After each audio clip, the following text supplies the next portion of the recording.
56 ধারা প্রয়োগ করে নাকি চাকরি থেকে বরখাস্ত করবেন। এখানে এই প্রসঙ্গে আমাদের সংগ্রামী যৌথ মঞ্চের পক্ষ থেকে কতগুলো সঙ্গত প্রশ্ন আমরা তুলছি। 56 যে ধারাটা, সেটা কিন্তু আইএএস এবং আইপিএস ক্যাডারদের জন্য সেন্ট্রালে তৈরি করা। চাকরি থেকে বরখাস্ত করার কোনো প্রভিশন নেই। আমাদের খুব পরিষ্কার কথা যে ভয় দেখিয়ে এসব চমকানি ধমকানি দিয়ে কর্মচারী আন্দোলনকার আপনি দমাতে পারবেন না। আর আপনি যে সুশুরিটা দিচ্ছেন যে মানুষের সাথে কর্মচারীদের একটা বিভেদ তৈরি করার, সেই জায়গাটাও আর কাজ করবে না। কারণ আপনার সাথে এখন মানুষও নেই। আর কর্মচারীরা যে দাবি করছেন, যে আন্দোলন করছেন, সেটা সাধারণ মানুষের জন্য আন্দোলন। শূন্য পদে কেন নিয়োগ করতে পারছেন না, এই বরখাস্ত করার আগে সেই হিসেবগুলো দিন।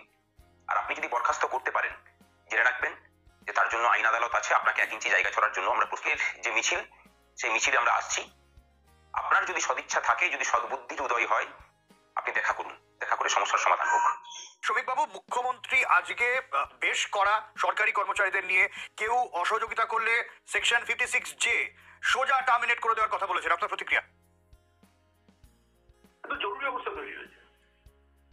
এই স্বৈরাচারী মনোভাব নিয়ে এ ধরনের নির্দেশের মধ্যে দিয়ে কোন রাজ্য সরকার তার প্রশাসন জেনে নিয়ে যেতে পারে? সরকারি কর্মচারীরা প্রতারণার শিকার, পেনশনভোগীরা প্রত্যাহার পাচ্ছেন না, ব্যাটে হেরেছেন, সিঙ্গল বেঞ্চে হেরেছেন, ডিভিশন বেঞ্চে হেরেছেন, সুপ্রিম কোর্টে চলে গেছেন। সুপ্রিম কোর্টে প্রতিদিন তারিখের পর তারিখ নিয়ে কার্যত তারা কালোহরণ করছে, প্রতারণা করছে রাজ্য সরকারি কর্মচারীদের সঙ্গে। যারা দুয়ারে সরকার পৌঁছে দিচ্ছে, তারা রাজ্য সরকারি কর্মচারীদের দুয়ারে সরকারটাকে নিয়ে যেতে পারে।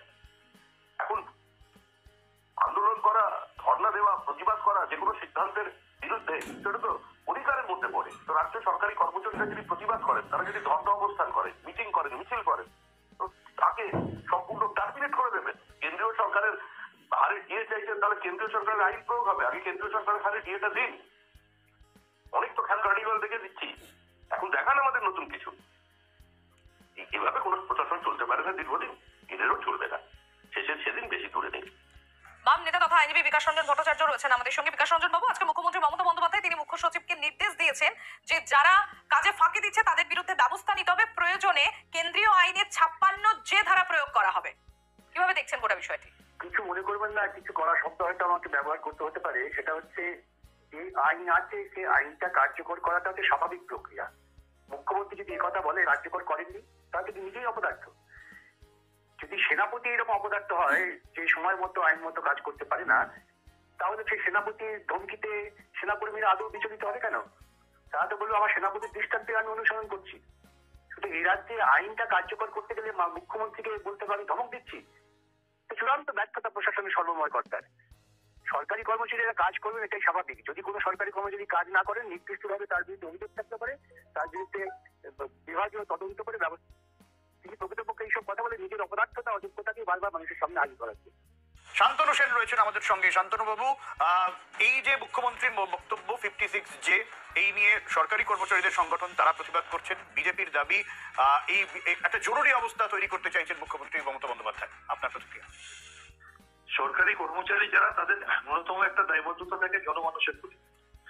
মমতা 32 বছরে পিছিয়ে পড়া বাংলায় কর্মসংস্থানের জন্য 32 বছরের সময়সীমাটা বাড়িয়ে 40 বছর এবং শিডিউল কাস্ট শিডিউল ট্রাইবদের ক্ষেত্রে 42 ও 45 বছর করা, পয়লা তারিখে মাইনে দেওয়া, নিয়ম করে পেনশন দেওয়া, ওয়েস্ট বেঙ্গল হেলথ স্কিমের মধ্যে দিয়ে বিনা পয়সায় স্বাস্থ্য পরিষেবা দেওয়া, ম্যাটারনিটি লিভ চালু করা, এই সমস্তটাই মমতা ব্যানার্জি করেছে।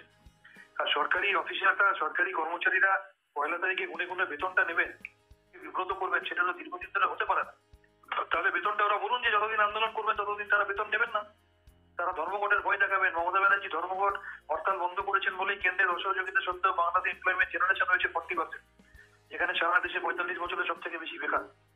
সেই জায়গায় দাঁড়িয়ে কিছু বিরোধী রাজনৈতিক নেতাদের প্ররোচনায় প্ররোচিত হয়ে তারা আন্দোলনের নামে ভীষণভাবে যাতে সরকার সমস্যার সমাধান করতে না পারে, সেই জায়গায় দাঁড়িয়ে মাননীয় মুখ্যমন্ত্রী যেটা প্রশাসনিক প্রধান হিসেবে বলেছেন, অত্যন্ত সময়োচিত এবং অত্যন্ত সঠিক সিদ্ধান্ত।